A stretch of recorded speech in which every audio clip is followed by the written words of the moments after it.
ನಮಸ್ಕಾರ. ಲೋಕಾಯುಕ್ತ ದಾಳಿ ಟಿವಿಗೆ. ಯುದ್ಧದಿಂದಾಗಿ ಇಡೀ ಜಗತ್ತೇ ತೈಲ ಎಲ್ಪಿಜಿ ಸಮಸ್ಯೆಯನ್ನ ಅನುಭವಿಸುತ್ತಿದೆ.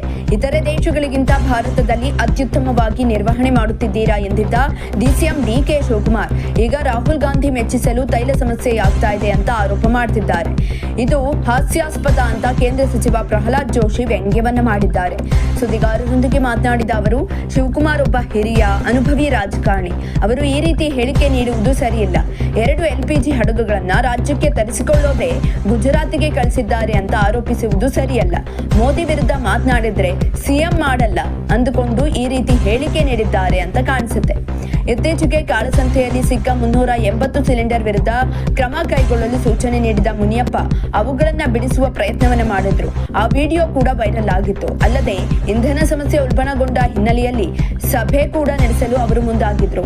ಆದ್ರೆ ಈಗ ಹೈಕಮಾಂಡ್ ಸೂಚನೆ ಕೊಟ್ಟ ಹಿನ್ನೆಲೆಯಲ್ಲಿ ಕೇಂದ್ರದತ್ತ ಬೊಟ್ಟು ಮಾಡುವ ಕೆಲಸವನ್ನ ಮಾಡ್ತಿದ್ದಾರೆ ಅಂತ ಕಿಡಿಕಾರಿದ್ದಾರೆ. ರಾಜ್ಯದಲ್ಲಿ 370 ಎಲ್ಪಿಜಿ ಔಟ್ಲೆಟ್ಗಳಿದ್ದು ಇದರಲ್ಲಿ 70 ಸರ್ಕಾರಿ ಸ್ವಾಮ್ಯದ್ದಾಗಿದ್ದರೆ ಇನ್ನುಳಿದವುಗಳು ಖಾಸಗಿ ಕಂಪನಿಯದ್ದಾಗಿವೆ. ಕೆಲ ಖಾಸಗಿ ಔಟ್ಲೆಟ್ಗಳಲ್ಲಿ ಹೆಚ್ಚಿನ ಬೆಲೆ ನಿಗದಿಗೊಳಿಸಿ ಆಟೋ ಗ್ಯಾಸ್ ನೀಡುತ್ತಿದ್ದಾರೆ. ಸರ್ಕಾರಿ ಸ್ವಾಮ್ಯದ ಔಟ್ಲೆಟ್ಗಳಲ್ಲಿ ಹೆಚ್ಚಿನ ಸಂದಣಿಯಾಗಿರುವುದರಿಂದ ಆಟೋ ಚಾಲಕರಿಗೆ ಸಮಸ್ಯೆಯಾಗಿದೆ.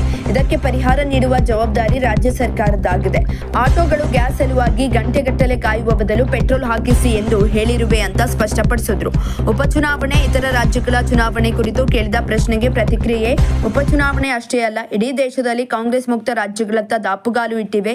ಆ ಮೂಲಕ ಸೋಲಿನಲ್ಲಿ ಕಾಂಗ್ರೆಸ್ ಸೆಂಚುರಿಯನ್ನ ಬಾರಿಸಿದೆ. ಮುಂಚಿತವಾಗಿಯೇ ರಾಹುಲ್ ಗಾಂಧಿ ಅವರಿಗೆ ಅಭಿನಂದನೆಗಳನ್ನ ತಿಳಿಸಿದ್ದಾರೆ.